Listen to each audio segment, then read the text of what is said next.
देवाच्या उतरान आमकां ही आठवण करून दिलेली आसा. पयली सुवातेर देवान आमकां आपल्या सारकी केलेली आसा. ताचो उपकार आमचे सोबे आसा, ताचो मनोभव आमचे सोबे आसा. म्हणटोच आमी तर देवाचें उतर आयकून आमचें जिवीत सारीत जाल्यार ताच्या पवित्रपणान पयले वाचपान सांगलां ते प्रमाणे आमी भाग घेतले आहोत. आनी दुसऱ्या वाचपान आमकां आनिकूय खोलायेचो एक म्हणल्यार तो सल्लो दिलेलो आसा. मोग आमी कोणाचो कोत्ता? जी आमचो कोत्ता पळय ताचो. हातून आमी सगळे भाशेन आसा, पूण आमी क्रिस्तांव तर आनी आमी देवाचीं भुरगीं तर जाल्यार आमी देवा सारकीं जावंक जाय. जी कोण बरी करिनात, आमकां वायट करतात, वायट समजून घेतात, ताचो आमी मोग करूंक जाय. तांचे पासून आमी मागोवंक जाय. मागोवंक कित्याक जाय? कित्याक देंवचारान तांकां आपल्या ताब्यांत केलेली आसा आनी तो तांचे उद्देशी वावुरता. ताका लागून बरें करचें आसतना ती वायट करतात. देव बरो न्हय आनी देव आमचें सगळें आसा, तर आमी वायट कशी म्हणून करता? कित्याक आमी देवा बरोबर ना, आमी आपलेपणान जियेता आनी देंवचार जेन्ना आमी आपलेपणान जियेता तेन्ना तो आमकां आपल्या ताब्यांत करता. सोंपेपणी तो आमकां फुसलायता, फसयता आनी ताचे वाटेन आमी चलता. म्हज्या भयणीनो आनी भावनो, ह्या दिसांनी नोयनाच्या आमी हे 3 वस्तू मनांत दवरूंक जाय. देव आमकां सदांच आपयता. आपयलें की ना, ताणें आपयलां की कोणें आपयलां, तोजवितेन आमी तें जाणू जावंक जाय. हें देवाचें म्हणून आपोवणें. आनी तें आपोवणें आमकां कळ्ळें की ना, तोच आमकां कृपा दिता तें पाळच्याक. म्हणटच हे 3 मुद्दे धरयात. आपयता, आमी तें जाणू जावंक जाय आनी त्या प्रमाणे आमचें जिवीत ताका एकवटून चालूंक जाय. आतां म्हजोच अणभव तुमकां सांगता, कित्याक देवान म्हाका आपोवणें दिलें. हांव केन्नाच चिंती नासलेलो म्हजे वस्तुंगी पाद्री जातलो म्हणून, पूण तो म्हाका तयार करतालो म्हणून मागीर म्हाका आनी आतां कळोन आयलें कशे भशेन ताणें म्हजी तयारी केल्ली. खूब प्रसंग आसात म्हज्या जिवितांत जे म्हाका दाखयतात की देव म्हाका तयार करतालो. भुरगोच आसतना हांव सुमार 7 फीट वयर सावन सकयल पडोन सारको बेशुद्ध जाल्लो. खूब वरां हांव मेलोलो कसो आसलेलो आनी सगळीं जाणां म्हजे पासत मागतालीं. पायनोलाशी व्हरोन सायबिणमाच्या पेरकुरीच्या सगळ्यांनी भरपूर मागणें केलें. दूख घालो आनी बोगोर मागत रावली आनी किळूच मारून हांव परतून जिवोक जालो. तो पयलो प्रसंग म्हज्या जिवितांतलो. आनिकूय खूब आसात, पूण शेवटी ताणें म्हाका हे भाशेन आपयलो. ताणें म्हाका तयार केलो. हांव बोर्डिंगान आसतालो तेन्ना एकलो पाद्री आमकां कशे भशेन मागणें करूंक जाय तें ताणें आमकां शिकयलें. तो फ्रेंच जेजुईट पाद्री आसलेलो, फादर वेनेश म्हणून. तो सांतिस्मो साक्रामेंताची सारको काळजांतान मागणें करतालो. आनी ताणें आमकां आनी एक कितें सांगलेलें, जेजूक चीट बरयात. ही 2 वस्तू हांव ताचे कडून शिकून काडले. भायल्यान हांव दाखयनासलेलो पूण भितरल्यान जियेतालो. आनी एका पाद्रीन आमकां सांगलेलें, केदी व्हडली पातकां केली, जेजूचें बोगसणें माग आनी कोमयां घे.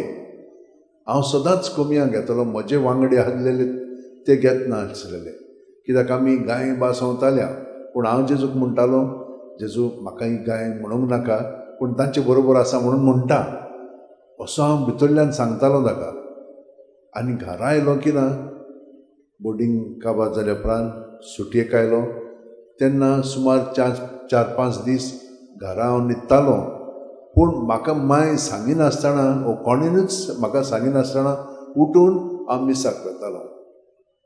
2-3 किलोमिटर थंयसर वचोन मिसान बाग येतालो आनी परतून येतालो. आनी शेवटी हांव भायर वचोंक आसलोलो तेन्ना ताणें म्हाका आपोवणें दिलें. कशे भशेन दिलें? पयले सुवातेर ताणें म्हाका सगळोकूच मागणें करूंक शिकयलें. म्हजी भयण जी माद्रू आसा ती म्हाका म्हणो सदांच सगळोकूच मागणें करूंक जाय. हांवें म्हणलें तूं कितें विरात जालें, सगळोकूच मागणें करूंक जाता? पूण हें म्हज्या मनांत आनी काळजांत उप्रासूंक लागलें आनी हांव ते भाशेन मागणें करूंक लागलो. पूण ते भाशेन जायना जालें. 1 वर करूंक जाता मागणें. हांवसर मागणें करपाचें म्हणजे सगळोकूच आमच्या बापा नंबर म्हणपाची. पूण तें 1 वर जाल्या उपरांत जायना. हे भाशेन तें सोडून दिलें हांवें. ओतून म्हाका भितरल्यान अशें म्हणलें तूं ओड कशी आयली मागणें करपाची. आनी हांव व्हडल्यान म्हणचें आसतना सोकास म्हणजे ल्हान म्हणूंक लागलो. पूण भितरल्या भितर पयलो तर आमच्या बापा सगळीच्या म्हणत तर मागीर हांव म्हणजे भितरल्या भितर. पूण तें चड उगत करूंक जायना. शेवटी तेंय सोडून दिलें हांवें. ओतून म्हाका अशी उर्बा आयली ना मागणेंत रावंक जाय म्हणटच हांव भितरल्यान मागणें करूंक लागलो. आतां वोंट आलो ना कांय घालो ना पूण भितरल्यान मागणें करीत रावलो. सुमार 1.5 वर म्हाका मागणें करूंक जातालें. पूण सुबेज जायना आनी आख्खो दीस कसो करतलो हांव. शेवटी म्हाका देवान दाखयलें. हांव सगळोकूच मनान आमच्या बापा नमन मेरी म्हणूंक लागलो आनी सगळो वावर करूंक लागलो. हें देणें ताणें म्हाका दिलें आनी हे भाशेन ताणें म्हाका तयार केलो. आनी तेन्ना म्हाका ताणें स्वप्नांतल्यान आपोवणें दिलें, तूं पाद्री जावंक जाय म्हणून. हांवें ताका सांगलें चे म्हजे लागीं जायना, असलें हांव काम करपाक ना, हांव आतां भायर वता. पूण तुवें तर म्हाका आपयलाय जाल्यार तूं म्हाका दाखय म्हणटच ताणें म्हाका दाखयलें. हांव म्हणजे जेजुईट पाद्रींक जंयसर हांव सेंट ब्रिटन शिकतालो त्या पाद्रीक वचून मेवलो. एका 2 जाणांक सांगलें म्हाका अशें आपोवणें कशें आसा म्हणून. ते म्हणूंक लागले बरें. तेन्ना म्हाका व्हडले माले आसलेले केंसाचे, आतां कांय ना म्हण न्हय तूं.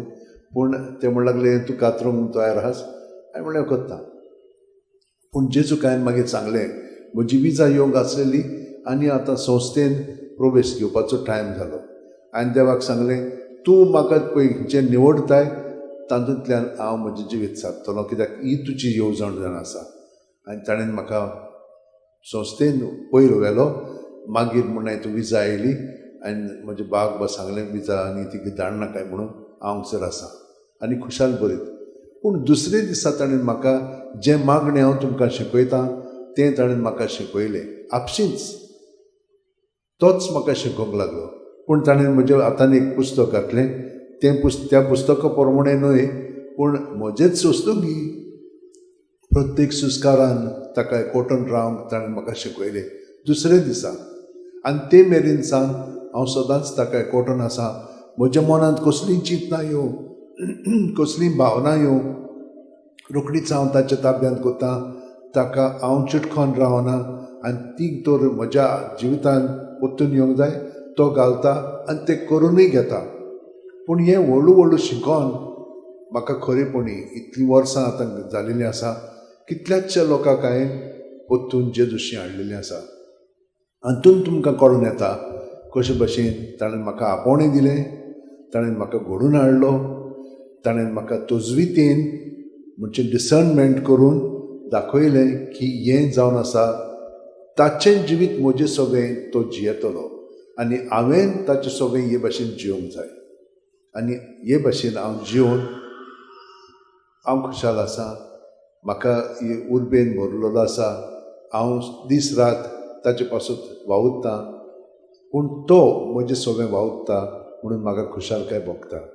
तर हें जावन आसा म्हजें जिवीत आनी तो म्हाका आपलें सगळें बापायच्या परिपूर्ण जिवितान भाग दीत आसा. तर हें हांवें तुमकां सांगलां. पूण तुमच्याय जिवितान तशेंच घडटा आसतलें. घडलां आसलेलें तर तुमी ताचेर मनन करात. कशे भशेन देवान तुमकां आपल्या ताब्यांत केल्लें आसा. तुमी ताका तुमचें सगळें समोर पयल्लें आसा आनी तुमचो वार ताचें सगळें तुमी केल्लो आसा. आनी हातूंत आमकां खूब धादोसकाय खुशालकाय मेळटली. आनी ह्या कृपेच्या नोयनाच्या दिसांनी आमची पातकां आमी कबूल करुया आनी अदीकन अदीक पवित्रपणी ताच्या एकवटान आमी ती सारया. सगळीं जाणां रातची 5 मिनट हे भशेन हात जोडून हो कोंत घेवन सगळो गोत ताका एकवटान रावात. प्रत्येक सुस्कारांत सगळें भितर हातले भायर काडत आनी सकाळीं परतून तेच भशेन करशात जाल्यार आख्खी रात मागण्याची जातली आनी हे मागण्याचे गोठायेन दीसभर तुमी जेजूच्या एकवटान सगळीं तुमची चिंतना भावना सादते ताका ओपून दितल्यात. त्याच प्रमाणे दुसऱ्यांची आनी हे परी दुसऱ्यांकूय आमी ताच्या ताब्यांत करतल्या. सगळीं जाणां आत आमच्या उंटेंत अशें दवरया, दोळे बंद करया आनी प्रत्येक सुस्कारांत ताका आमी अणभवया. ताणें सांगलां आमकां म्हजे सवे रिगून रावात आनी हांवूय तुमचे सवे रिगून रावतां प्रत्येक सुस्कारांत. आमचें जिवीत जेजूचें जिवीत जावन आसा आनी ताका लागून जी कोण ताचे सारकी मोग करिना तो आमचे सवे ताचो मोग करता आनी हाका लागून आमी दुसऱ्यां पासून मागोंक जाय आनी ताचो मोग करूंक जाय.